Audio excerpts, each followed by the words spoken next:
I am Jeff Foxworthy, and welcome to Gamekeeper Podcast. If you want to learn more about farming for wildlife and habitat management, then, buddy, you are in the right place. Join the Gamekeeper crew direct from Mossy Oak Land Enhancement Studio as they discuss the latest wildlife and habitat management practices, news, and, of course, hunting. There's no telling what you'll learn, but I'm going to tell you, I bet it's interesting. Enjoy. We're live in 3, 2, 1. All right, everybody, welcome. West Point, Mississippi. We just got here from Nashville, and everybody's WTF. kind of, thank goodness everybody came back healthy. So far. Yeah. Yeah.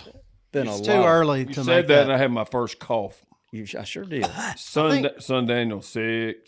Is he? Yeah, he's in bed. Oh, sick. goodness. I think I Rob had that. Kenny got the flu. He got the funk. I mean, they were around Thousands, yeah. Record of thousands. attendance, record everything, Yeah, wasn't it was record everything. Don't give it to me. It's the first year I didn't get sick. Yep. Well, if you'd have come down there and stood in, you'd have had people standing in line up and down the halls to see you. I guarantee you, you'd No have doubt gotten about something that. from them. Well, I'm going to promise you I'm going to come back. Well, Yep. let's get him introduced. I was going to tell you before you said that. I was going to promise you that you were going to come back because we all missed you. But let's talk to him. Yeah, Bob. he promised he's going to be there next year. So, look, let's introduce. Everybody's heard his voice. You probably saw it in the description. We've got a turkey call making legend. it? Turkey killer, too. I mean, Turkey he's- everything legend. Turkey everything. It Straight up goes strutter. so far. A tree Wood- legend too. Yeah. Woodworking Woodworking legend. legend. That's right. Yes, and we were true trying craftsman, to wait artist. till we got some status out here in the podcast world. So that, and not that we have any, what? but we We got needed more status than the in the 15 podcast folks world? we What had does that listening. mean, status in Lanny's the- mama and daddy, and My so- dad does listen. I appreciate that. But without any further ado, we've got Mr. Bill Zearing. In the house. I'll hit the horns again for that one more time. Yeah. There we go. Cody Calls, Yes. Halifax, Pennsylvania. I mean, yes. Been I associated with the brand and the business as long as I can remember. Absolutely as dear of an. You know how far back y'all all know the story about Mark Yeah. and coming to work in college. Yep. You know when Sarah Here. Francis was a baby, a month old, and all that. And he got inducted to that Callers Hall of Fame thing this weekend. But my point is, it sent us back down memory lane of all that stuff. And I had these flood of memories from those days way back when. I mean, he was like 18 years old, 19 years old when I met Yeah. him. But I'm just saying, Mark Drury, Will Primos was at the origin of the brand. Bill Bill Zearing, Zearing. right there, as important of a friend to Mossy Oak and as long-standing, loyal friend as any of those two. No doubt about it. And admired by all. And And I let- appreciate that. Yep. No Well, doubt. that's just calling it out like it is. Yeah, I met Yeah. Bill first with Bob Dixon, I believe. He did. Yeah. Yeah, Bob invited me to the first hunt you guys ever had in Texas. Come on. Yep. I got pictures of that, you know. You and Bob cut a wide path through Texas around those times too. Yeah. Turkeys beware. Yep. You know, But, first time I saw a glass call was a Cody. Yeah, that green. Yeah, but it was that green slate. that slate, that spec one, spec two. It changed Changed the game. The friction call stuff. Forever. You know, we had Matt Murad on here Yeah. a couple of weeks ago, Bill, and unbeknownst to you, and as he was a pioneer in a lot of ways. He was the first guy to ever take a friction call and win the Grand Nationals without a mouth call, and which is a pioneering thing too. And he gave dibs to you for what you created. Just thought you would I appreciate that for him. He won the Worlds 4 times. Yep. And, and he actually won it 5 times, but the 4th time, then a guy from South Carolina, Tony Valentine, called me one day and he said, "Hey," he said, "I seen what Matt's running." He said, "If you build me a glass and slate call, I'll beat Matt next year." Well, talk's cheap, you know how it is. And I built him a slate and a glass, and he was our new world friction champion in 1991. So that tells you, I mean, I won't take nothing from the callers, but the call meant a lot too, to be there. And Matt actually won it again in 92, and there were 17 callers in the world friction then, and 13 of them I built their calls for them. There you have it. That's exactly my It's, point of it's being the a pioneer. first one I remember. The first What if wood you- pot call. I remember. What struck me back then though is that we'd heard what drove people to it. I mean, you have this show. It's nothing as big as it was now, but still a lot of people there, and they're all avid turkey hunters. And he would be running a call, and you would hear it and go, "What in the world can make that kind of great sound and all?" And so they would come watch it. But I was getting at is the calls are incredible, and people. I can remember people I grew up hunting with that didn't use anything but mouth calls, never used a friction call, and then next thing you know, I got my Cody Slate now, my Cody Slate. Everybody had a Cody Slate, but the thing that was amazing to me was not just the way you pioneered the waking calls, but in the way people ran them. Because I tried to describe to people, you didn't just take a striker and sit there and strike the call. You were running your left hand that had the call in it just as much as you were running the striker, and they were both working together like a little symphony there. It was amazing. Tens of thousands of DVDs and videos to teach the world how to run one. Yep. And I'll tell you what, it caught on pretty hard. It did. I mean, even believe it or not, Dick Kirby in 1992 called me and asked me if I'd build him a call to beat Matt in the World Friction. Priority number one. Build it. It didn't It. happen. Matt won again, but I don't take nothing from the expert callers, but I tell you that call is powerful. And I just like you said, a lot of people. And that's like imitation is the greatest form of flattery, even though it's annoying sometimes. It is or whatever, annoying, but it is good flattery. But you do have, no one can ever take away from you the pride knowing that you had such a big influence on all these. There's a bunch of really good calls out there today. But a lot of especially the pot call, slate call, even glass call. The wood pot call. Yeah, too. that emanated so much from you and what you did back there late 80s, early 90s. And today, it's everywhere, but that's what started it. Let's just call it for what it is. That's what started it for everybody. How did you get started with that, making those wood pot calls? Well, 1981, I had this love. When I was a kid growing up, I made a lot of stuff on my own. So I wanted to build a turkey call that nobody else had. So in 1981, I started. And I built one. I still have that first call I ever made in 1982. And I brought some pieces along with it. I'm the only one still today. Everybody builds a wood call, but I build my call like this. It's a laminated like a violin or a guitar case. Can you see that? Oh, yeah. I can. I wish we could show. I guess we'll show them on YouTube. Yeah. It looks like a rolled up waist belt. Just looks like a belt. Rolled up, that's right. And I built the fixtures to do this process. And then when it's done, it looks like that. There's not a stronger structure, in the world than taking a piece of wood and wrapping it in layers like that and putting it together. And that's why the slate and the glass that's inserted in it reacts different than anything else. I protected that for so many years. And today, I still make that same 44 years later. I still make that same process. That fixture is still being made today. So that's incredible. I came across something in 81 that still I make it the same way. And it was a great invention. And it probably never go away. Now, when I quit, I don't know if nobody's ever tried that I ever seen, because you got to walk and chew gum at the same time. You do, and I tell you what, I'm excited for the future, because I know two things have happened in more recent years. The custom call collecting has gone crazy, and I'm just here to tell everybody out there listening. I mean, he deserves to be at the top of the list to 100%. Get your hands on something, a work of art. See these people? When the clock strikes 5, it's not the end. It's just the beginning. They have to do these things. They have to do those things. Enter the all-new LS Tractor MT2 and MT2E, a relentless force of innovation. Redesigned with a new hood and cab built for comfort and visibility, with enhanced lifting capacity to get the job done. Making these people the ones everyone else calls those people. Visit your local LS Tractor dealer today. Yeah, it's too hard to hold back anymore. It's I'm 72. Wow. I'd like to keep doing this for forever, but one day my invention, I want to show people why this is so different. People are, they're trying to build and imitate and do whatever, but this makes a difference. And doing it this way, and I don't think we're going to change.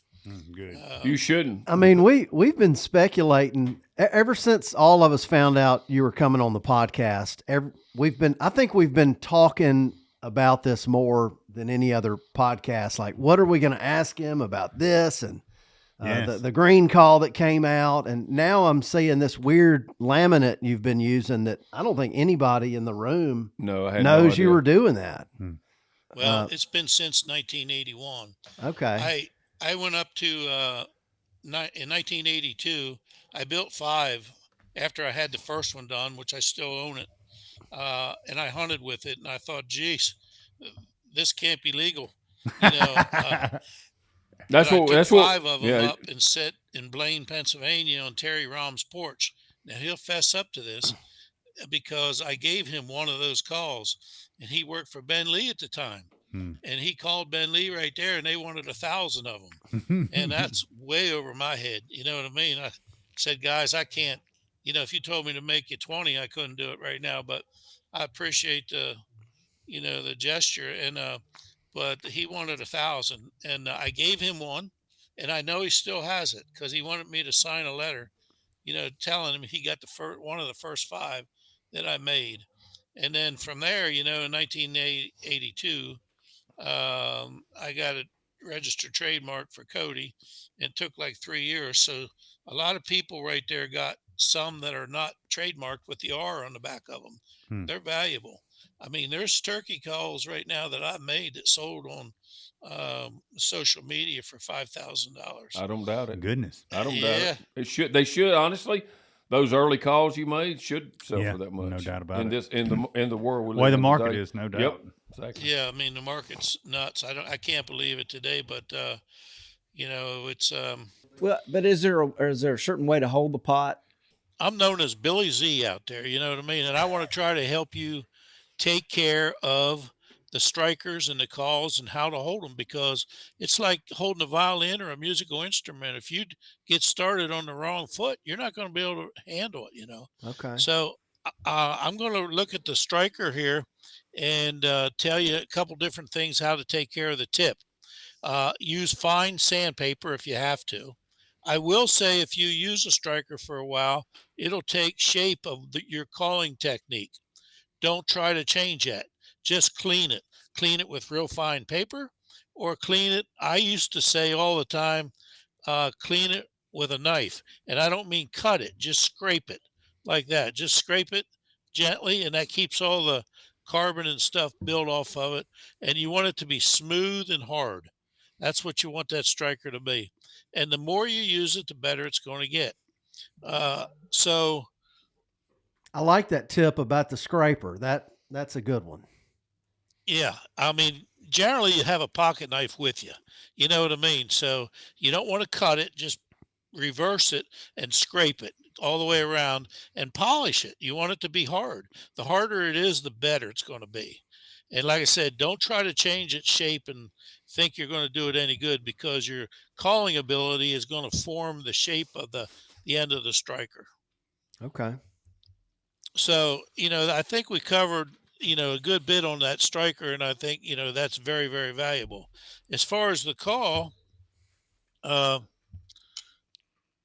think what we ought to do is go to the slate and the glass Okay. and show how to clean the slate and clean the glass. Perfect. Then we'll start calling on it. Okay, let's go to the slate call and show you how to maintain the slate surface. Just keep in mind, the more you maintain the surface, the more you're wearing it down and making it thinner. When I start with the calls, the glass and the slate surface is so many thousandths of an inch thick. When it changes that tolerance, it's going to change tone. So only clean the slate and the glass as much as that you need to do it for that day for calling. One of the worst things you can do, in my opinion, for glass calls is use diamonds. Diamonds eat through that glass surface fast. Okay. I mean, you can in one day come back with no glass in the top of your call, and that's not a good thing. The slate too, just use Scotch-Brite on the slate to keep it clean. Just a light buffing like that, and that's all you need for that. Do you worry The about? glass. I'll interrupt for a second. When you're cleaning that slate to get it ready to sound the best, is there a particular pattern you go in? No, the pattern on how you clean the slate with Scotch-Brite. Don't use sandpaper because it's going to put Okay. scratches in it. You want it to be smooth surface also, and it doesn't matter. I use it like a oval technique, Okay. and that's all you got to do. And don't, like I said before, don't clean it, over clean it and keep getting it thinner and thinner.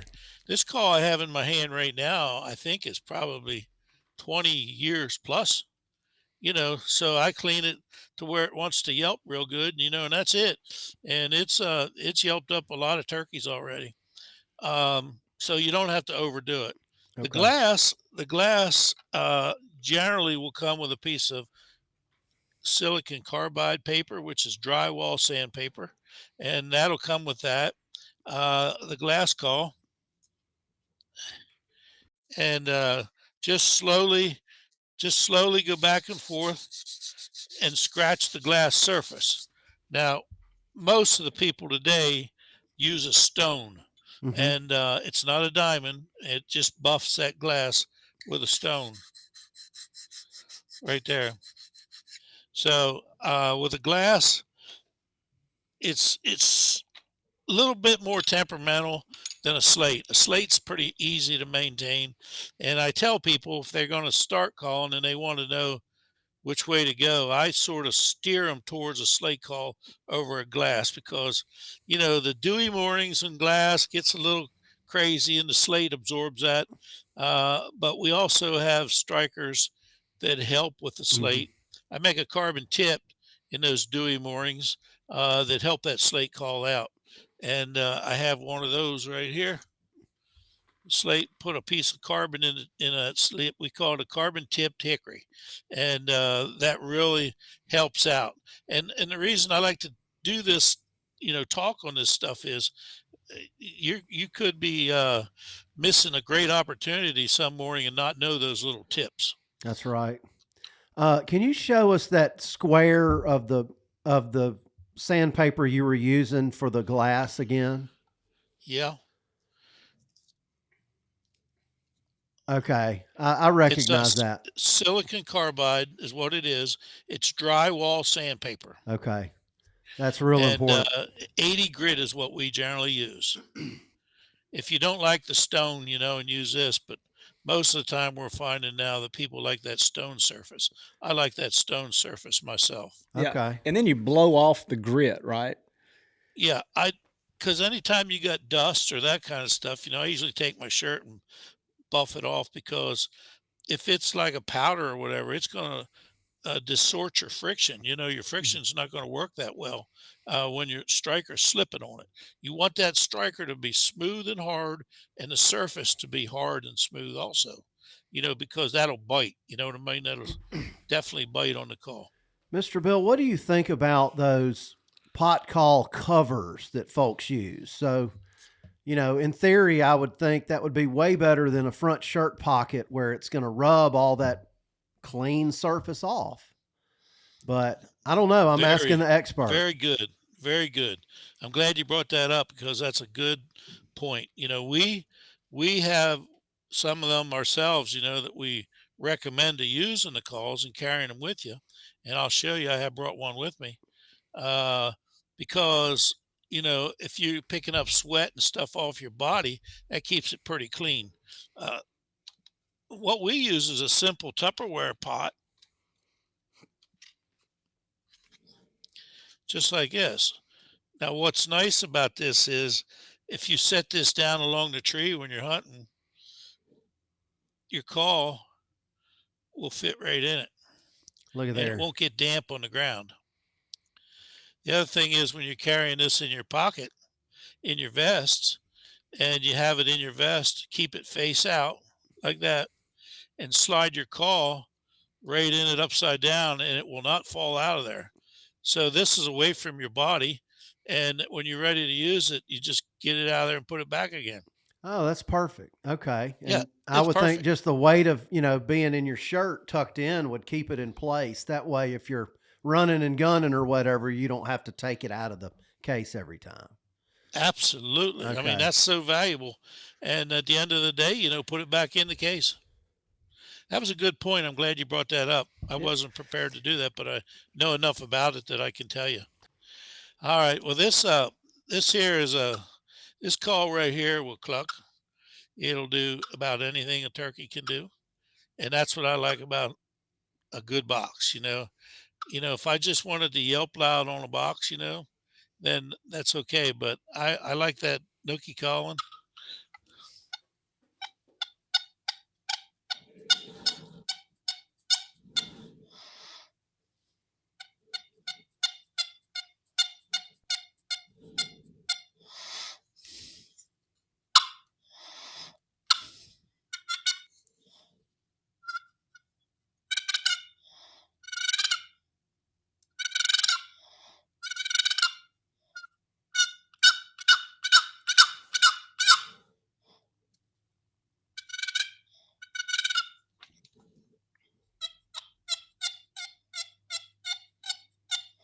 I've had turkeys fly clean across the rivers with that.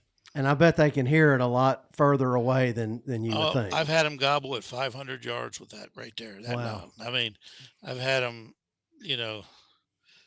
fly out of roosts almost over a quarter mile, maybe not quite a half, but fly, watch them leave and fly right to me, right in my lap. I mean, it's a lot of times that's all I do. Last year, my grandson, I had him with me and I heard a turkey gobble and I actually this same call, I did a nookie call on it and he was a happy camper in about 2 minutes. He come right there when he gobbled, he scared the crap out of me and him too. I mean, he came right on in and we did him in. So uh, it's a good call as a hunter to learn. You don't have to get crazy. And a lot of our turkeys that are so pressured and everything, and not just here, but anywhere, that hen gets out of the tree. And I like to explain that to people. I'm fortunate enough to be around birds a Mhm. lot. And that hen does those noises all day long. And when it gets out of the tree, in the morning, that gobbler knows where she's at. And she will communicate with him any time of the day just with those small yelps like that. So um, They sound a lot like it, a tree call too. Well, they do. it And is. It's like a tree call. Yeah, it just, Yes. yeah. it reminds me a lot about, just scratching and that kind of thing. Yeah. And it's Yeah. just very natural. And most of us seem to have overlooked that, over the years, but Go, it's go back definite. to those types of calling, Yeah. and it'll open up your world for killing some birds. And you might not want to kill them, maybe that particular one or whatever. But I can tell you, usually that's a good turkey.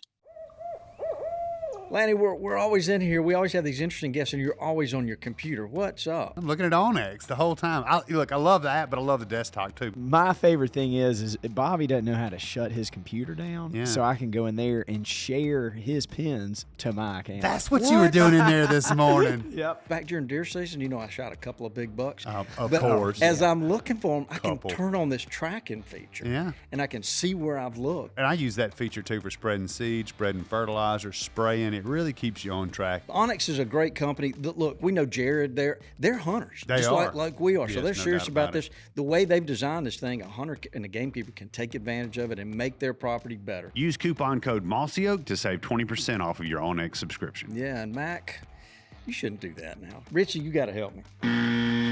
Okay. In 1987, I put a lot of time in development. Even that was the world class back in 81, 82, and all the way up to where Matt was running it. And then Tony Valentine took it in 91. But in 1987, I started developing the same pot in with a wooden like that with a wooden sounding board. Mhm. And I worked on it for 5 years, and I brought it on the market in 1991 as a Spec 1. Yep, I And remember. I had it where I wanted got it. And I one. changed it I a sure little did. bit, Mhm. but that call is a screamer, boy.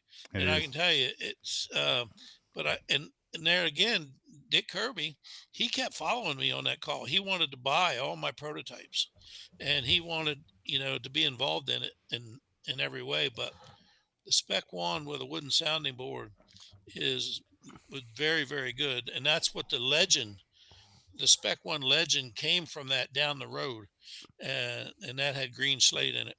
And I wasn't going to sell it to anybody, but geez, I had so many turkeys on tailgates because of this legend that I had to actually sell the one out of my vest. So that's a good call, and they're going for big money. I mean, if you see one of them somewhere, and we're selling them yet today, so it's got a reputation. It's nice to have a product Yep. that you don't have to put on a bulletin board to try to sell. I mean, we got product that sells itself over the years that has 200 and 300 kills on one call, and you don't have to do no more. I took my website down. I noticed that. I went to look today. Yeah. Huh? I said I noticed that. I went and looked today. Yeah. Can't keep up. Yeah. Yeah. People know what they want. They'll order 4 and 5 of those legends at a time. So it's a good problem to have. Well, how does a guy find one now? They call me on the phone or leave a message for my wife, or call me in the shop, or email address, and just start from there. I can't do no more. As we get them done, we're getting them done now. We ship them. Wow. Well, there's no telling how many people you taught how to run a pot call. I know you taught me how to run a pot call. That's for sure. Well, I appreciate that. Yeah. And there's a lot of there's a lot of history out there that'll never be probably told. Mhm. That's why I really appreciate the opportunity you're giving me to give a little bit of what I can give. But there's a ton of stuff out there that it's crazy. We have other calls too for, like the Cody 2, 1988. I built the Cody 2. That's out of one piece of wood. That's not laminate like this. The Cody 2 is responsible for calling up the world biggest turkey. The call was used in calling up the largest turkey ever killed on record. What was that? Had 13 beards with its beard length and the spurs and the weight of it. It was the largest on record. However, the NWTF scores it. World record. Biggin. How about that? Yeah. They called him Biggin. So I just find it kind of interesting. I'm looking around the room. Everybody, Richie's on Facebook. Mac's typing something. He's top probably tick. yeah. Lanny's over here on Facebook or something. What? They say he's doing I'm not something. on Facebook. he's not even on Facebook. Mr. Bill is on our screen. He's in some wearing his bottom lane. You look good. You got a Mr. Fox T-shirt on there. You're in a log cabin. Oh, Yes, yeah. yes, sir. And then juxtapose all that old school stuff, and he's got on a pair of Nintendo headsets that he borrowed from his grandkids to be able to do this. Yes. That's where I come from, Bobby. Yeah. My daughter just told me, this is getting a little bit away from this, but my granddaughter, she's a magician with a bow. Oh, wow. And That's awesome. she's knocking the socks off of them. She was number 1 in Pennsylvania State last year, excuse me, and finished second place. And she just had to shoot off with one of the best shooters in the country this weekend again. So 14 years old. That's awesome. Fingers, 20 pounds, instinctive shooting, crazy, Hey, apple doesn't fall far from the No. tree. I remember someone else who could shoot a bow. Well, you guys up there, y'all are just woodsmen. They are. I No mean, doubt. and Craftsmen and you're taking woodsmen. care of your property. You're doing you're doing a lot of things up there. Yeah, we are, and I'm glad the grandkids are involved in it. My kids, my daughter, you've seen her, and then my son, they're involved in a lot of stuff. We live on the same farm, That's great. So That's awesome. both kids, built log houses here, and I bet you helped him with those. We're blessed to have them here. Yeah. How old is Cody now? They're 40. Wow. I remember when I'm putting some age on me. 1982. We got the trademark for Travis Cody, and he was born in 82. Mm-hmm. And he has a son, Taden Cody. Nice. And bow hunting fool. I'm like, what? I mean, It runs why in am the I not blood. surprised? Yeah, no doubt about it. I mean, hey, you want to try this crossbow? Are you kidding me? There's no way you could make him shoot a crossbow. He don't even want to brush up against it. He shoots a vertical bow out of his tree stand, and he searches to find the buck he wants to kill. He killed 5 last year with his bow. 14. Wow. Wow. That's amazing. Man, setting the bar high right there. Man after my own heart. Well, look, Mr. Bill, talk to us. Let's start. Let's explain. Do you prefer slate or do you prefer glass? And can you kind of go into why you might like one over another? Well, I'm going to tell you, I run more slate calls than I do glass. I build a fine slate. And I think there's not a truer yelp, a hen yelp, than if it's off a slate call. I think, my opinion, a Jake, off a glass call would be a great yelp. And a Kiki run off a glass is a great Jake. But most of the people are out there now, they're building glass because, and I'll tell you why, glass calls are easy to build. Slate calls are tough to build. A good slate call to make it home. And, you can make them good looking, but they got to cook too. I've always preferred slate simply because for me, not being I can't say it's nothing to say I'm not as advanced as him because probably just about nobody is. But depending on the heat and the cold, I don't trust the glass as much. And Right. You could just, to me, although it's awesome, but there's something about slate that's just so much more forgiving, especially when you need to be calling softly, Yes. And so I don't know. It just seems to be glass calls are a tad bit more temperamental to me. Mm-hmm. Well, over the years, I put all this time in this on my end. So I develop, different strikers and develop different techniques and everything that's in the call to make the call work better. But I had years that I built over 20,000 calls. Oh, my my goodness. gosh. Yeah, Wow. I wanted to bring that to a head. Some of these guys are building 100 calls and think they're doing something. That's exactly what I was thinking. And I did all the retail catalog sales and internet sales for Cabela's for 27 years. Yeah, I knew that too. That's a lot of, nationwide.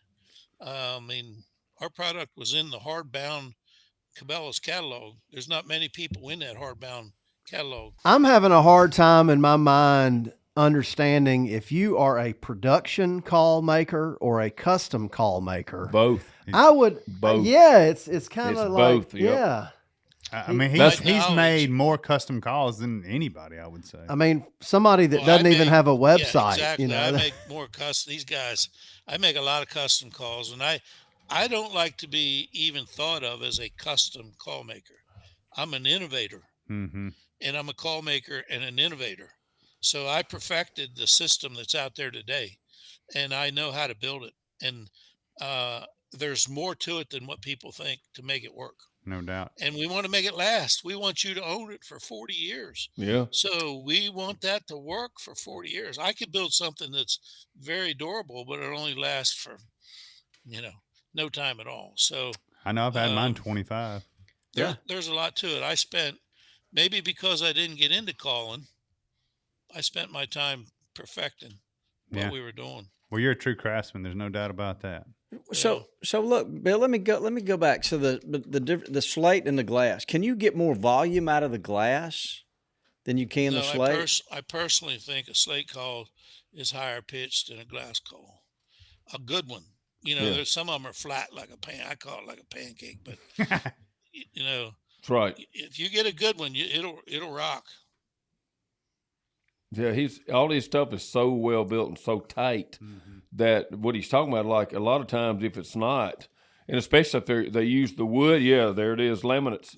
Toxie's right. It's right here. The laminate, but it just, that sound resonates more. It didn't absorb into the wood nearly as much. And there's holes in the bottom hold, of it. If you can hold that piece of slate in your hand, bare hand, and make sounds on it, but imagine trying to take it and hold it harder and stronger as you can in your hand or whatever you can hold it. It's going to resonate more. You understand? Mm-hmm. So the strongest structure is this, and I can tell you, I ran more tests than anybody out there. This is the strongest structure there is. That's why they do a violin or a guitar case, the same method. And that's why in 1981 I started that, trying to figure out how they came up with that.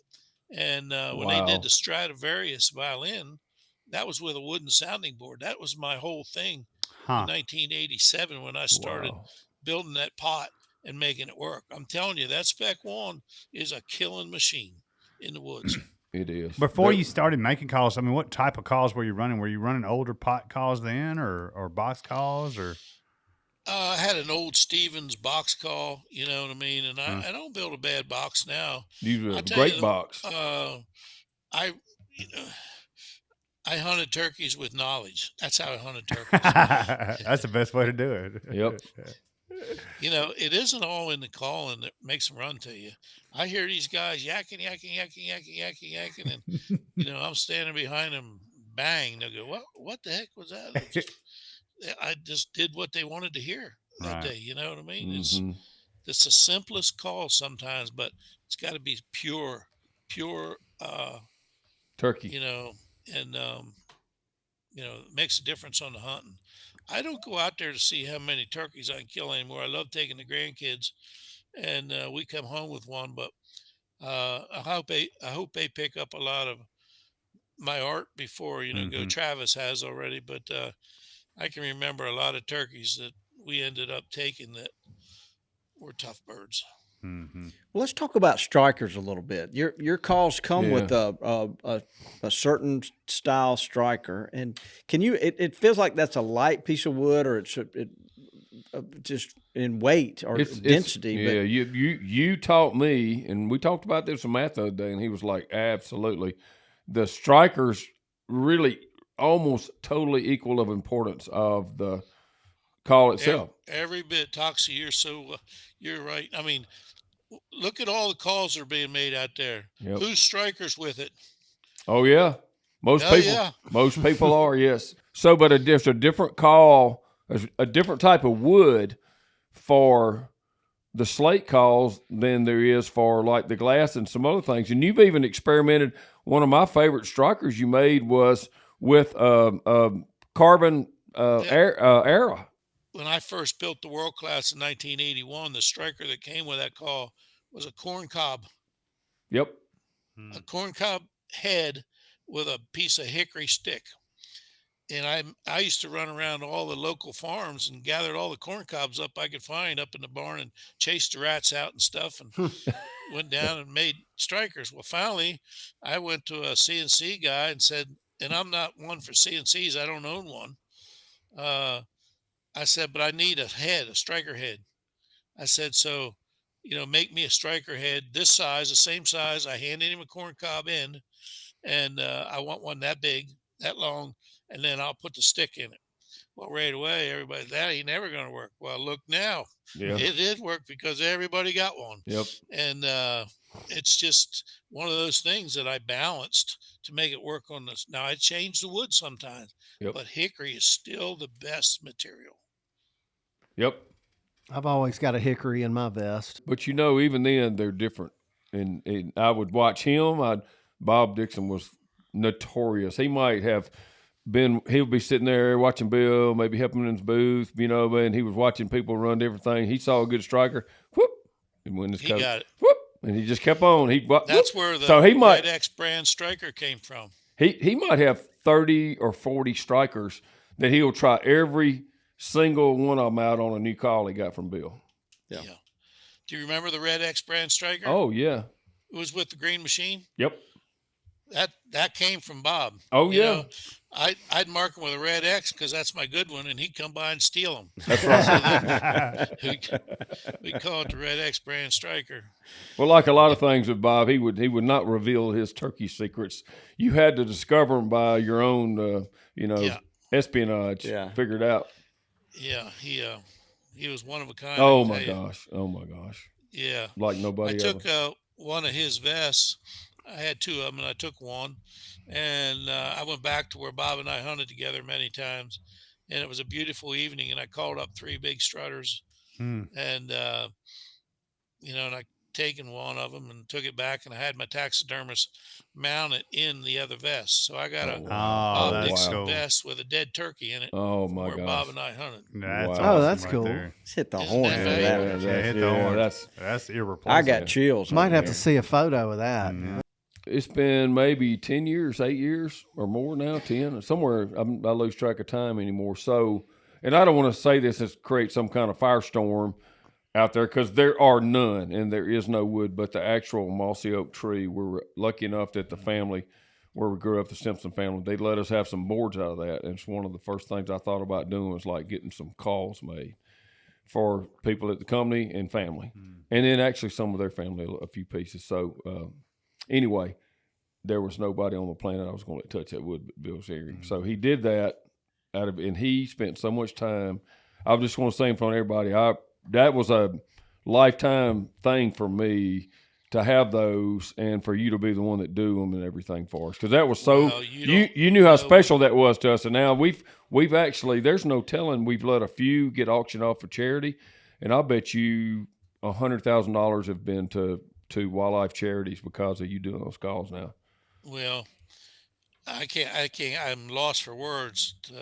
Oh, it's so Appreciation. I just had to say it in front of everybody because I'm getting chilled. It was such a special thing, and I know the rest of the world can't quite realize that like I do, but around here y'all do. Cause, Oh yeah, I mean we were oh, yeah. talking to Mr. Bill practically daily for Yep.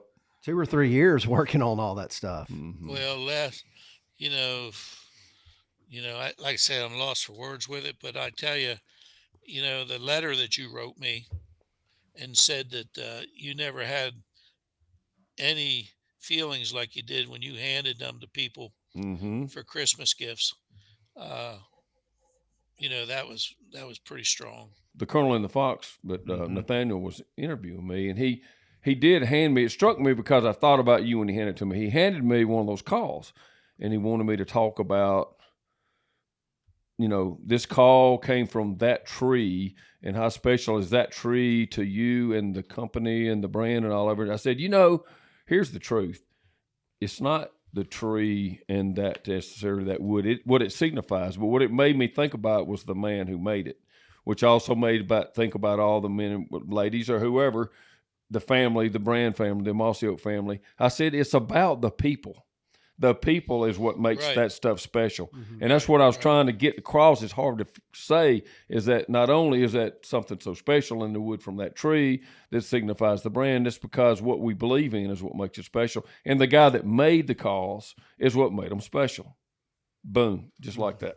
There you go. Yeah, I mean, over the years, I donated a lot to the NWTF and the local chapters, and they auctioned off a lot of different calls that I made and stuff, and they just presented me with the Centarium Award, which is a lifetime membership for raising over $100,000 Wow.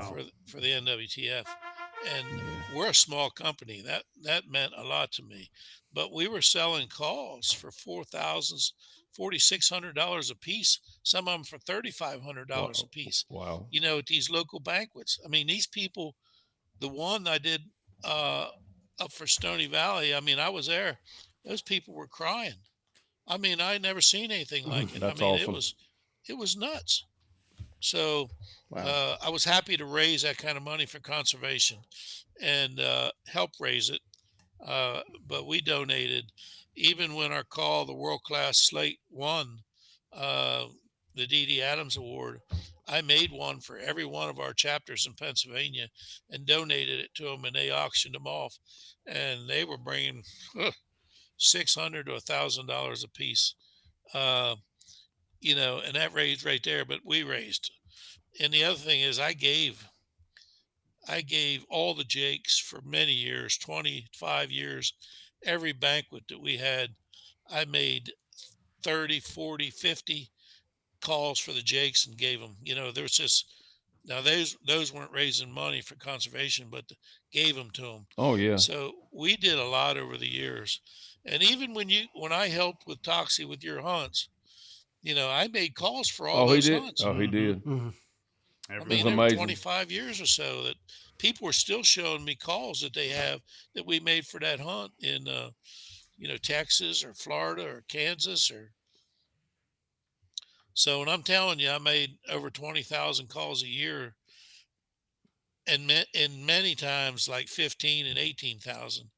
That's a lot. That's a lot. That's It incredible. adds up. Yeah. So, Mr. Bill, can you take us back to a young Bill Zearing and how you found your way to turkey hunting? Yeah, I think I can. I grew up. Didn't have a lot of. We weren't a rich family. Let's put it that way. And my mom and dad did an extremely good job raising us. But anything that I wanted, I had to sort of make. And I started shooting my bow at 6 years old, and then it went from there. And I started in 1965. I started hunting turkey, and 1967. And when we hunted turkeys in Pennsylvania, when we started, you had to hunt gobblers and hens together. There was no spring season until 1967. 1965, I started. So I was 12 years old then. And then, so it all took off from there. And I hunted rabbits and pheasants too, but I hunted turkeys every day I could. And I hunted big woods. So we had 67,000 acres out my back door that was public hunting ground, plus a lot of private ground. And I grew up hunting those big mountains with wild turkeys. So it just turned into a love with me. And I was self-taught. That means a lot. I teach myself what's right or wrong and what works and what don't. There's a lot to that. I didn't have videos and DVDs to teach me anything. So I just took it from there. The way you explain that, you kind of cut your teeth hunting them in the fall and the winter. What was that first spring like when they made it legal to hunt them in the spring? It was crazy. There was nothing to get you to teach you how to call. Those videos, if you listen to them today, you'd laugh so hard you'd get a stomach ache. I mean, there was nothing there like today is. These people today have more opportunities to learn how to call very well than ever before. I mean, so I knew if I yelped at a turkey back then and it worked, I knew I had something. So I was teaching myself. So were the populations pretty good back then in your neck of the woods? They weren't bad, they weren't bad. But about 3 or 4 days ago, I had 75 of them out my kitchen door. Ooh. I don't remember seeing that many back then. Lanny, can you imagine the first spring in Pennsylvania and goodness. those having 67,000? But just the first time anybody's ever legally hunted them in the spring, they had to be. But it wasn't that bad. There was nobody hunting them. So there weren't 4 trucks at every gate on opening morning? No. Nope. And back then too, I was into flintlock. I built my own flintlocks from scratch to hunt deer. Wow. So I built a lot of things, to make my hunt more enjoyable. And but no, it didn't. I mean, there were some hunters, but it wasn't like it would be today. It isn't like you're expecting it to be. We had 1 million hunters, but turkeys wasn't on top of their list. Now, deer hunting, there'd have been 1 million deer hunters in them woods.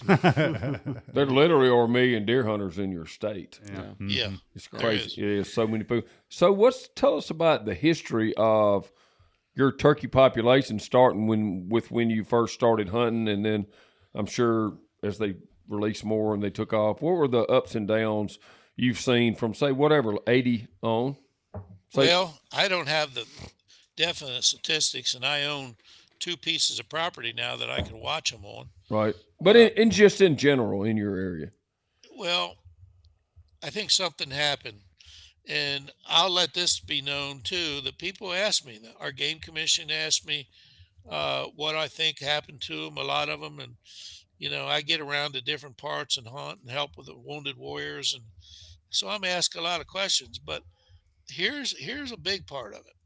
I personally think, and I might be 100% wrong, I think we've changed our hunting tactics over the years. Back when I started hunting them, we all could kill one turkey, and we hunted against a tree, and we had shotguns with open cylinders on them. I mean, we didn't have these guns that reach out there for 90 yards, and we don't have this high potent shot that we're shooting, and we weren't allowed no decoys, we weren't allowed no blinds, and so you take all that into consideration. Plus, now here we can kill two turkeys. Now these guys will get mad at me.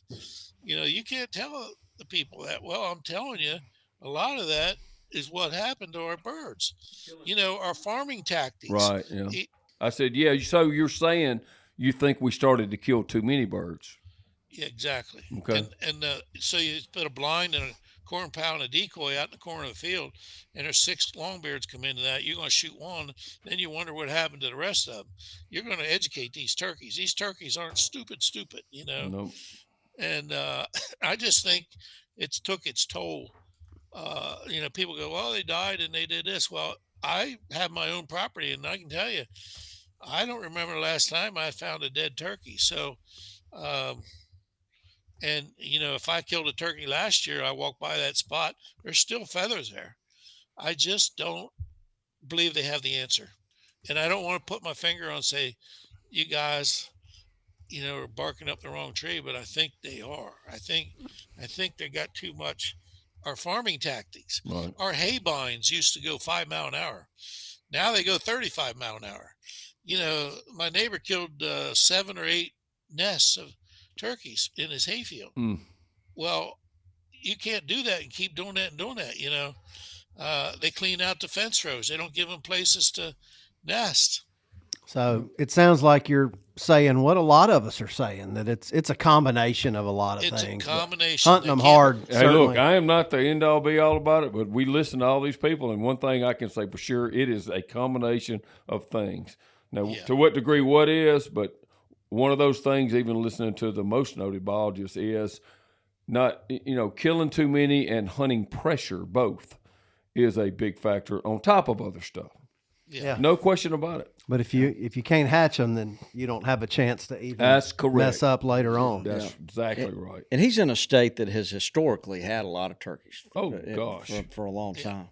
Talk to us a little bit about your box calls. Okay. First of all, I didn't want to build a box call. I mean, I know how to build a box call, and but I wanted to build a box call that the general hunter. I mean, if he held it up over his head and raked on it and stuff, I wanted to do everything that turkey can do, and do it well. And so that's what I worked on with the box. And I didn't want to copy somebody's box call. I was going to say, you had to do it unique because it is a unique design. And I thought about the first thing in my mind, he's not going to do it like anybody else's. Even if that's a great sounding call, he's just not going to do it. Well, yeah, there's a lot to that. And, I did what I call a vertical core. And I wanted to build my sides were like a laminated bow limb. So if you built 5 or 6 different bow limbs and they were all 40 pounds, you could insert it in your bow, and your bow would be 40 pounds. If I could build the vertical core, which the piece that sticks up in the middle of the core that you strike, right, and put it in a press and make those, that they should be darn close. Instead of using a board and taking 15 or 20 pieces out of it, they're all going to be different. The variables will be just crazy. So, and the strength would be very, very good. The one thing that I did with it, like when I took Toxie's with that tree, that oak, I mean, if you build an oak box call, it'd sound like poop generally. Mm-hmm. So I took that vertical core, and I put in that call, and I can control the variables in it by engineering and science. So that's what I'm still working on, but I got it pretty well. I got a Southern Belle that I make. It's got a reputation, and that box, that oak box, the out of the tree, that Right. goes with me everywhere. That's awesome. Yeah, I mean that thing. I've called up so many turkeys for people with that box, and they'll go, "What in the world is that box?" Well, you can't find one of them, Nope. and it isn't the how loud it is or whatever. It's the pureness. Right.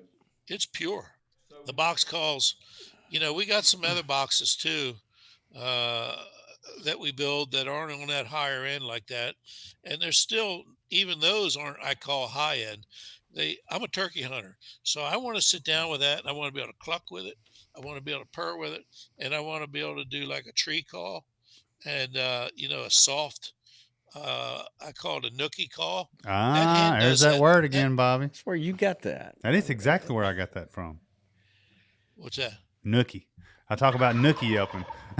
Yep. It came from Bill. By the way, yelping, the word yelping Yeah, you're right. has no L. That's right, yelping. Yeppin. You're right. Yelping. Yeah, but it has something in it. I mean, I've taken lots of mature gobblers and called them up for people, plus my grandkids and my son. Turkeys that's been chased around and shot at and missed, and we end up calling them in and fooling them. You know what I mean? I had a turkey one time. Maybe this would be a good story of me calling up a turkey. I hunted this bird for maybe 2-3 years, and one morning I figured it'd probably be good to get on him, and he the last time I hunted him, I gobbled at him and I hand yelped, and I hand yelped, then gobbled, and then he broke loose and came in. Well, I thought, and I wasn't set up right, so I got reset up and went after this bird, and here he comes, and he comes straight to me, 15 yards. You know what they do when they get big and old, and he like stretches to look at me, and I couldn't kill him. I pulled my mask down, left him see me. I mean, and that's the way I left that hunt. I couldn't kill him. I respected that turkey so much. And Wow. he probably died of old age. I couldn't say after you educated him, I doubt he called up for anybody else. No, I couldn't kill him. Bobby, Well, I tell have you ever done that? Let a turkey go? Not on purpose. Bobby tends to I fire. can tell you right now, No, not Dud- on wait- purpose. Wait a minute. I've caught and released Dudley, that's a great question, and Bobby does it all the time. But he likes to, he just fires a warning shot, Oh, and and then they fly off sometimes. That premature shot Yeah. that I wish I Boom. could pull back. Yeah. Mr. Bill, I know. I mean, you were one of the first people I ever ran into that was really committed to hunting with a bow. Are you still do that? I think it's one of the greatest challenges there is. Oh, there's no doubt about that. I'm definitely older now, so I can still shoot a bow. I kill, and I shoot a regular vertical bow, and I killed a nice buck this year. That's awesome. All right. And but I didn't get into it like I did back in the day. I mean, I chased them down. Oh, No yeah. blind. No. You know what I mean? One-on-one, sitting there behind a tree, yelp them up, and I even had my Slate call mounted on my bow. I remember remember that. that Yeah, too, I remember that. Yep. Yeah, and I killed. I'm not going to say I killed 500 turkeys, but I killed more than one. I mean, Yeah. that's got to be tough having a bow and a hen that's like Oh, man. 8 yards to your left, and the gobbler's not. Like everything has to be perfect. Yeah, it does. And turkeys are not that easy to kill. Mm-mm. And I learned that over the years. You better have a shot on them. And I came to where I want to shoot them on the top of the drums Right. with a mechanical head and cut those tendons off their legs that they just flop over. That was probably my best kills shots that, that I used. But I wanted to, I've shot them straight through the chest. I've shot them broadside. I've shot them everywhere. But that shot there would generally put them down. Right above the And, drumsticks. Something just came to my mind. I got to tell you this. Yeah. That's why we're here, right? Yeah, That's right. 100%. Shooting the breeze. And it involves Bob Dixon. That'd be perfect. We Bob and I went hunting one day, and he said, "You take your bow, and I'm gonna." And I took mine, and I said, "You do the calling." So we weren't no blind or nothing. We were out in the wilderness, and turkey gobble, and here he comes. Well, Bob's sitting over there beside me about 10 yards, and he could run a mouth call, Oh, yeah. and he talked that old turkey right on in there, that that turkey literally brushed me with his tail. I Wow. was sitting on the ground next to a tree, and his fan brushed up against me. Now Bob's laughing so hard under his mask, I thought he was going to chase the bird away. I never did get a shot at that bird. He Golly. had that turkey dancing around me, and I couldn't get the arrow back on him, no way, and the turkey left. I would call that a successful hunt. 100%. Oh, They get my close enough to touch goodness. them. That's right. Yeah. Yeah. Well, I've that had was I've had the pleasure of hunting with you, and he is very meticulous in how he sets up. Woo. When he picks his spot, he's there. Let's talk about that. What's going through your mind? How do you pick a spot? What are you looking for? experience more than anything. Your setup is your most important thing, especially with a bow, but a gun it is too. Uh, I just, I carry a set of pruners with me, and I can Mhm. tell you right now that that's the most valuable tool you can carry with you. When you go to sit down, you might have to clip this or clip that, or you know. But I have also sat down right against the first thing that was available and did well with it. 4-inch tree. Um, it's just when to move and when not to move, and understanding the turkey. I don't have no hidden recipe, but you got to understand the turkey. Mhm. I bet you are very, very discerning about what camouflage you choose. Oh, 100%. You mean Yeah, I don't know how you get away with all this stuff without having pretty good camo. I was just thinking about that part of it. Mhm. 4-inch yeah? tree. Yeah. Well, I was pretty choosy when that came available.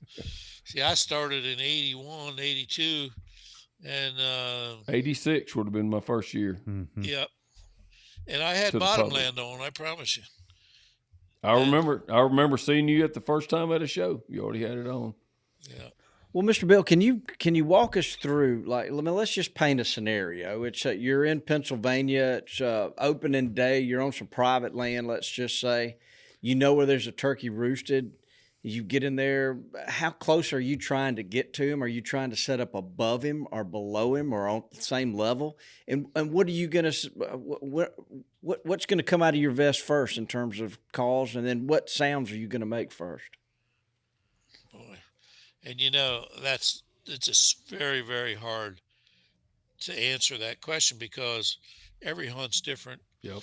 And I usually will listen for a while before I make a move and make any kind of a call to him.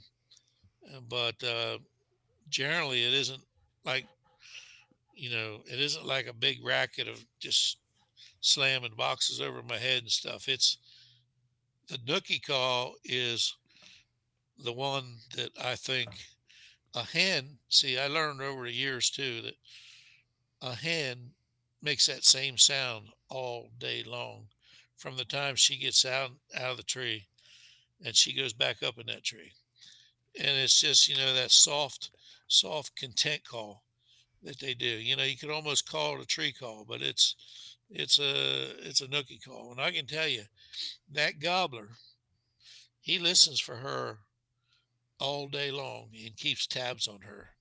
And I've killed so many turkeys just with that, just with that box, and made them fly out of roost from all the way across rivers, just with that soft call.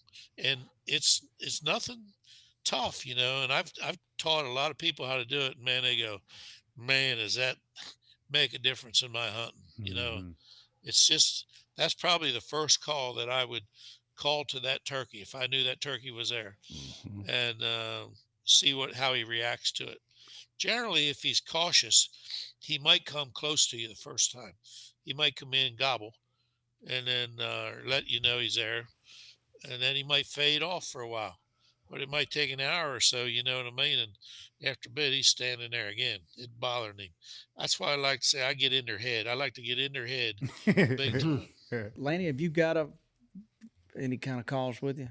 No, I did. I meant to bring my Cody call, and of course, my absent-minded self trying to get the kids to school this morning, I forgot it. But I like doing it. I like doing it with a box call. It's soft and pleading, PLAEAD. pleading. That's a good way to pleading, put it. like pleading your case. Please, it's please, soft please. and got a little plead to it. You know, I know you've had hens feeding right beside you. You know what I mean? And that noise that they make just going around you, and them gobblers can hear that 200, 300 yards away it's from you. crazy. Yeah, they're constantly making know, noise. it's been. I would throw in that Dave Owens does a really good job Oh of that. my gosh! I've never hunted with him, but I've heard Toxie talking about how he's just He must be always pretty making good. little noises. taking nasally, the trophy the home this little weekend, nasally didn't he? sounds. Yeah. I would say that's nookie-ish. Yes. Nicky.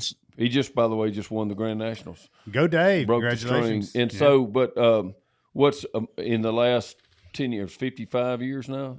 Turkey, well, maybe not quite. Close to, 55 Yeah. years.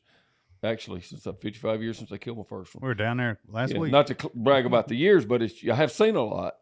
And I was just saying why I didn't realize a little bit sooner, but the last, say, a good 10 or 12 years, shocking how many times I would, so soft, and the turkey would cut me. And I was like, there's no way that turkey actually heard me. But then, you do it again, and it's clear he can hear. I mean, they can hear you so much further than you think. It is. Most of the time, you're calling way too loud. Yes, Well, he's exactly right. What I was going to say, I've had a lot more success. The percentage of the turkeys that you call to and end up killing them is so much higher if you barely make audible yelps and he's just hammering right back at you. That's a really, really good sign. You need to get comfortable and stay put and be patient if he does that. I remember my dad always would, he would always start out with those tree yelps, and I would just be thinking, and it'd be dark, and I'd be thinking, how I can bear that. That is quieter than when he whispers to me. Exactly. Yeah.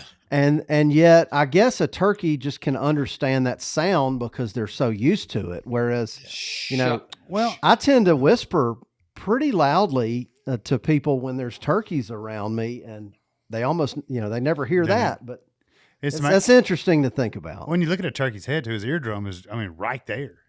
His ability to hear. They're amazing animals for sure. So, Mr. Bill, are you doing fly down cackles, and are you getting excited on these calls at all when the time comes? Once in a while, I will. Every hunt's different, so I gotta let the hunt itself take me to what I'm going to do next. I just don't go through the whole. I had a young boy down in Mississippi one time take me, and we were going in there to do a hunt, and he took me out. He was my guide, and God bless him. And there was another guy going, and he had a guide, and we spent the day, and that boy actually, and he knew there was turkeys there. Well, halfway through the hunt, I said, "How many turkeys have you killed here?" And he said, "We've only killed one this year." Well, we were in the last week. And I said, "One turkey in this 10,000 acres." Yep. Mr. Billy said, "Our turkeys are very, very tough." And he used every turkey call known to man that morning. And he yelled on it and soft and loud. And I said, "Tomorrow we're going to go again." He said, Yep. I said, "Well, let me do the calling tomorrow, will you?" Well, he said, I don't know. I said, "No, let me do it. If we don't kill anything, I'm fine with that." I said, "But I'd like to do the calling." So I said, "Take me back to where we watched that hen fly the river." And when that hen flew the river, she started yelping right away. And a turkey gobbled up on the flat. And I said, "Take me back to that spot." Oh, okay. So he took me back there, and I took the world-class Slate, and we didn't we had an electric cart, but we snuck down there, and I figured we were getting close, so I took my world-class Slate, and I did some yelps on it, and turkey up on the flat gobble. I remembered what she did, and he said, "I'm going to call it." I said, "No, you don't do nothing now. Now we're going to kill that turkey." So we sit down right there at the river, and I called again, and he answered me again. And so he was sitting beside me, and he said, I think I got a call. I said, "Yeah, you ain't calling. I'm not calling either. So we're done calling." So I seen that turkey coming and coming and coming and coming. And I said, "Okay, I'm going to kill him." And I killed him. And he goes, "Well, I ain't never seen anything like that." You know what I mean? I said, I mean, he'd already had 4 hours in the calling if we'd have been there. And we called 2 times to that turkey. And but that gobbler, using my head, knew that hen flew that river every day. And you got to put a lot of that kind of stuff into your hunting experience, but we got that one. Little role player. Yeah, I like that. And calling less is more sometimes. Yeah. Oh, For yes. sure. No. For sure. I think Bob, you need to adopt a little bit of that. Yeah. the less sets you up to do more a lot better than if you just start out, loud. It's just you've already you've played all your trump, you've done everything. Where do you go from there type of thing? So I think for me and Mr. Bill too, a lot of if you do hammer down, like, people talk about hammer down, it's a lot more effective if you've been on the really soft side and it's a change of pace, as opposed to just starting out if you're that going way. to scold him, you can scold him. Yes, exactly. And you know what I mean? Exactly. You work in that soft side, then you scold him. That'll turn him around. I love to cut right back at him. I might be soft, and if he cuts me off, I cut him off. Yeah, you do. And that's what you call a scolding. I never heard of it. Maybe that's a great that way. term. That's exactly what it is, and it'll get them fired It'll up. do it. Yeah. You got any other pieces of wisdom you could lay down on us about turkey hunting? I'm sure he's got a lot. He could do it all day. Yeah, I'm asking you lifetime. if you've got anything that just bubbles up in your mind there that we need. Well, I tell you, I sit sometimes when I'm building calls and I think of the hunts and think of things I did. Yeah. It's a lifetime of journeys and friendship, and there's no one thing that will produce that turkey. Mm-hmm. It's just knowledge and how to use the knowledge that you have. I've been very fortunate to hunt with the Wounded Warriors and been very successful with those guys. And they just shake their head sometimes, but we've killed a lot of nice turkeys and areas that aren't easy to kill them. I mean, they just, you got to go to that nookie calling and stuff, it's been a bread and butter for me. Sounds like I got a lot of homework to do. Yeah, you got to work on your nookie, man. I told one guy one day, I said, try to hunt all season with no decoy. Mm-hmm. Oh, wow, I don't know about that. I said, no, just save yourself a lot of time, but just try it. He called me at the end of the season. He said, I can't believe it. Just say we have 10 perfect scenarios on hunting a turkey. 10, all the same. We're going to use 5 of them with a decoy and 5 of them without. Now, I did this for myself. So the first 5, we're going to use a decoy. We may kill 4 or 5 of the turkeys out of the 10 with the decoy. But if we're going to use it without it now, we're going to kill 7 or 8 of them, and they're going to be bigger turkeys. Because when a turkey comes in and his needle is hitting, they're looking, see, and if they hit like a blind or a decoy or something, now you're making them think again. Do not make that turkey think the second time. Make him look, make him look right to the gun barrel. And he'll keep looking. He ain't going to quit until he sees or hears something that changes his mind. And you're going to kill 2 or 3. I'm not saying that it work every time, but I'm going to tell you, you're going to kill 2 or 3 bigger birds, my bigger turkeys that are shyer turkeys. Well, once they're hooked, just like catching a big bass, you got to get them in the boat. And I'm telling you, it's why would they turn? I mean, if you did anything else to make them turn, they're going to turn.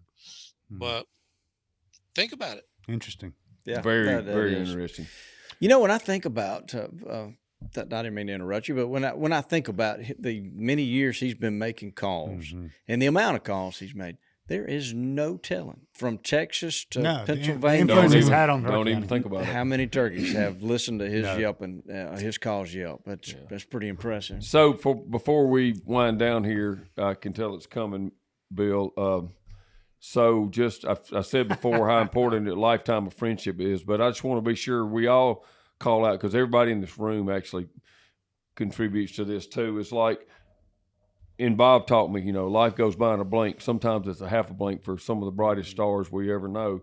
But if it's going by a blink anyway for all of us. If you can live your life and know that you made a difference in what you love, I mean, what could you ask more for with your blink of life? And so my point is, I listened to you talk about the things that you pioneered and the things you've done and the things you've created and the things you've given back to, and it's all about making a huge difference in what you love. So I just thought that would be so cool to call that out for everybody.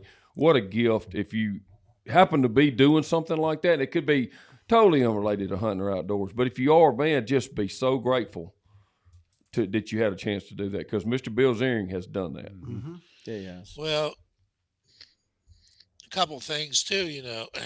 I probably could have had another job, made a lot more money, and maybe my wife, maybe I burdened her and held her back, but No. she's been with me there since day one. So I got to give her a lot of credit for what we did. We're not unhappy. I mean, we've changed a lot of people, made a lot of friends, but I've worked hard to get what I got. You have. And I just want people to know that I didn't copy it from nobody, none of my neighbors or anything. We did it on our own. And we got our own sawmill. We got our own wood. We got the knowledge. I don't have a CNC machine. I don't have, Wow. I built the machines that do this. Well, Neil was up. He'll tell you. He took pictures of. Oh, he was so blown away. He still talks about it. Yeah. What would you tell, somebody who is aspiring to make their own pot calls? Would be my main. I'd have to encourage them. There's so many things out there that still can be done. You understand? Don't run and grab somebody else's and do what they did. Your mother won't be proud of you for doing that. Do your own deal. And there's so many things to be done. I got so many things in my head yet that I can be doing, but I don't know how long I'm going to be around. And I'm going to make some of them, but there's lots of different things to do in that industry. So do your own deal, and I'm for you 100%. This is kind of off subject, but I know over the years you've planted a bunch of our trees. You got any success stories on some of those trees you've planted? Yeah. I'm very happy. I know we've sent you some kind of oddball stuff over the years, so Yep. I'm hoping someday a turkey call can be made out of some of those. Well, there definitely that can happen. But Sawtooth. yeah, That should son of a guns perform. They're outgrowing everything I got, okay and they're putting acorns already. yep. already. That's awesome. And lots of them. And the forester here, he wrinkles up his nose on them, and I get mad at him. He calls them an invasive, and I said, "Hey, I'm here for the wildlife. Yeah. If that tree is healthy and outgrowing everything here, and putting food source out already, and I'm over here catering to this white oak or this little red oak that's only about 4 foot tall, and it's the same age as that sawtooth. Them sawtooth are 30 feet tall already, Yeah. and they're putting acorns out. That's definitely a good argument to have on that subject. Mm-hmm. Yeah, that's now, I going. didn't. I learned something about them. I give them sunlight. Nah, Oh You yeah, know. oh yeah, for sure. they got to have I that. I don't know if anybody's ever made a turkey call out of sawtooth. I know I've read that in Asia they use them to make wooden toilet seats. So maybe it's a Oh. dense wood grain that might make a Nice. cool turkey call. I have no idea. Well, it probably will. I have. I just timbered. I had 20 acres in New York in my place, and we just timbered the red oaks and the white oaks out of that, and they're off going to the mill right now. But I opened them up and released them, and they got nice canopies on them since 1991. Wow. And the guy even said they were the nicest red oaks. He said, I mean, they were from 28 to 33 inches in diameter and Wow. 60 feet to the first limb, some of them. 1,000 board feet in each tree. Wow. That's good stuff right there. Yeah, really good. But stuff. I gave them sunlight over the years. That's a Released them, gift. get Right. rid of all that junk around them. Mm-hmm. It's important. But even the ones I have here in Pennsylvania, the sawtooth, they're just doing good. Okay. And I only planted them in single rows. So if I planted them, my neighbor, they have 4 rows of them close together, where everything that's close, in the centers, they ain't doing nothing. They're dying off. The only thing you got is the top. Yep. Yeah, spacing is really important. There's no doubt about that. Well, Mr. Bill Zearing, I'm looking around the room. Everybody has enjoyed this so much. Lanny, you got anything else you need to ask? We got a rapid fire? Well, I thought that was kind of what we're kind of getting to here. Oh, okay. Fire. So, Mr. Bill, Dudley has put together some questions that we will give us a chance to learn a little bit more about you. So if you'll just listen to these and answer them as fast as you can. Are you ready for me to ask you about 10 questions really quickly? I'm going to need an answer. Yeah. All right. Yep. Well, let's go. All right. Do you mostly hunt public or private? Good question. If I want to get shot, I'll hunt private. Okay. It could go either way there. I'm telling you, I've had some scary on both sides of that. Native hardwoods or exotic hardwoods for calls? Typically. In native. Favorite striker wood for glass? Hickory. Favorite striker wood for slate? Hickory. Favorite pot call wood, white oak or red oak? Never white oak. Walnut or cherry? Walnut. What's your most sold, most popular product of all time? Well, when people call me, they love my World Class from 1981. Okay. Out of 3 states to choose from, would you prefer to hunt PA, VA, or New York? Wow. PA, All right. since it's my hometown. Home state. All right. So, what would you prefer to do in February? Look for sheds or make turkey calls? I don't have much choice. I got to be building turkey calls. There you go. And last but not least, who brings more customers to your booth at NWTF, Donnie or Ashley?